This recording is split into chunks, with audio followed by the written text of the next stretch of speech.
মুসলমানের দেশ বাংলাদেশ একটা ধর্মীয় সম্প্রীতির দেশ, কিন্তু আমরা দেখেছি 5 আগস্ট পরবর্তী যে বাক স্বাধীনতার জন্য আমরা যুদ্ধ করেছি, হাসিনাকে হটিয়েছি, সেই 5 আগস্ট পরবর্তী যখন বাক স্বাধীনতা ফিরে এলো, যখন ভাষায় কথা বলার স্বাধীনতা ফিরে এলো, প্রটেস্ট করার স্বাধীনতা ফিরে এলো, তখন সেই স্বাধীনতাকে, এই সুযোগকে কাজে লাগিয়েছে একটি উগ্রবাদী, একটি জঙ্গি গোষ্ঠী সেই সুযোগকে কাজে লাগিয়েছে।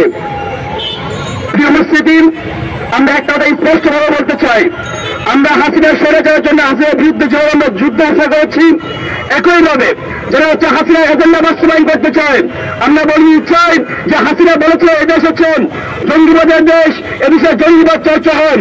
হাসিনা দেশ থেকে বানানোর পরে পুরো বিশ্বব্যাপী একটা মতামত তারা চাউর করছে, হাসিনা প্রলোভন তারা চাউর করতেছেন যে এদের জঙ্গিবাদে মরে গেছেন, জঙ্গিবাদরা হাসিনাকে হটিয়েছে।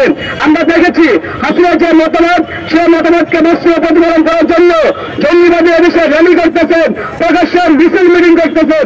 আমরা দেখেছি তারা মেয়েদেরকে হেনস্থা করতেছেন। আমরা শুধু স্পষ্ট ভাষা বলতে চাই, যারা হাসিনা এজেন্ডা বাস্তবায়ন করবেন তাদের পয়েন্টে হাসিনার মতোই হবে। আমরা বলতে চাই, হাসিনার বিরুদ্ধে যে আমরা যুদ্ধ ঘোষণা করেছি, হাসিনাকে আমরা দেশ থেকে বিধান করেছি, যারা হাসিনার এজেন্ডা বাস্তবায়ন করতে চান তাদের বিরুদ্ধে আমরা যুদ্ধ ঘোষণা করব। আমরা বলতে চাই, ধর্মীয় যে সম্প্রীতির বাংলাদেশ, ধর্মের যে মতবাদ আছে, যে মূলনীতি আছেন, তারা খেলাফত প্রতিষ্ঠা করতে চায়, ভালো কথা, কিন্তু তাদের লক্ষ্য কি, উদ্দেশ্য, রোড ম্যাপ কি, এটা স্পষ্ট নয়। আমরা দেখি তারা চোরাগুপ্তা হামলা করেন, আমরা দেখেছি বিগত সময় তারা হচ্ছে এখানে উগ্রবাদের চর্চা করেন, উগ্রবাদের চাষাবাদ করেন, যেটা একদম আস্ফোরণ করেছিল 5 আগস্ট পরবর্তী সময়ে। আমরা দেখেছি তারা হচ্ছে 3 থেকে 4 দিন একটা ঘোষণা দিয়ে, সোশ্যাল লিফলেটিং দিয়ে সারা দেশে তারা চেয়ে ফেলেছিল, কিন্তু আমাদের প্রশাসন কি ভূমিকা পালন করেছিল? আমরা প্রথমত কথা আমাদের শিক্ষার্থী ভাই বোন একই সাথে ধর্মপ্রাণ মুসলমানদের উদ্দেশ্যে বলতে চাই যে ধর্মের যে মূল ভিত্তি আছে, ধর্মের যে মূল লেসন আছেন, আপনারা সেটা আরো ভালো করে জানুন। কারণ উগ্রবাদের পাল্লায় ধরেন আপনার যে ধর্মের যে বিদ্বেষ চলবেন না, আপনার অন্য কারো গুটি হন, এজেন্সির গুলি হয়ে আপনার গুটি হবেন না। আমরা বলতে চাই, আমরা একটা বিষয় দেখেছি, যখন এদেশের মধ্যে কোন ধর্মীয় গোষ্ঠীর আস্ফালন দেখাতে চায়, তাদেরকে সুযোগ করে দেয় আমাদের এজেন্সি, আমাদের পুলিশ প্রশাসন, আমাদের সেনাবাহিনী, আমাদের র্যাবের কর্মকর্তারা, আমাদের যারা মাঠ পর্যায়ে আইন শৃঙ্খলা রক্ষা করার দায়িত্বে আছেন।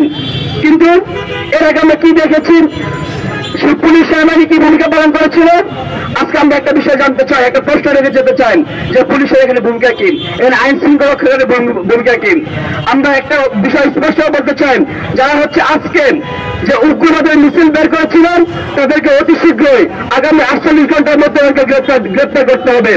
একই সাথে আমরা একটা বিষয় বলতে চাই, যাদের ছত্র চান, যাদের মদদেন, যাদের নীরব ভূমিকা পালন করার কারণে এই সন্ত্রাসী বাহিনী, এই উগ্রবাদ গোষ্ঠীর নির্বিঘ্নে যারা যখন রাজপথে তারা সংগ্রাম করতে পারতেছে, সে মদত দাতান, সে পুলিশের বাহিনীদেরকে তাদেরকে আপনার আইনের আওতায় আনতে হবেন, তাদেরকে তদন্তের আওতায় আনতে হবেন যে আসলে কারা হচ্ছে হাসিনা এজেন্ডা বাস্তবায়ন করতে চান। এই কথা বলে সবাইকে ধন্যবাদ জানিয়ে কথা শেষ করছি। আসসালামু আলাইকুম।